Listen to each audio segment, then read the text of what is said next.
Sabihin mo ng 10 beses ang father. Father, father, father, father, father, father, father, father, father, father. Anong English ng pakpak? Wing. Sabihin mo ng 10 beses ang silk. Silk, silk, silk, silk, silk, silk, silk, silk, silk, silk. Ano ang iniinom ng baka? Water. Wow! Sabihin mo ng 10 beses ang Oreo. Oreo, Oreo, Oreo, Oreo, Oreo, Oreo, Oreo, Oreo, Oreo, Oreo. Anong English ng bawang? So, onion? No, garlic. Damn it. Sabihin mo ng 10 beses ang fork. Fork, fork, fork, fork, fork, fork, fork, fork, fork, fork. Anong English ng baboy? Fork? What? It's a pig.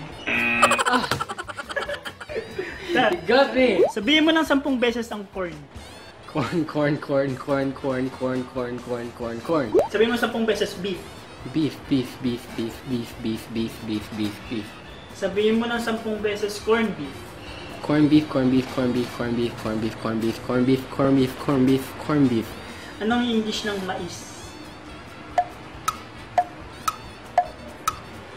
Corn? Correct. Anong English ng baka? Beef. Baka. Cow, damn.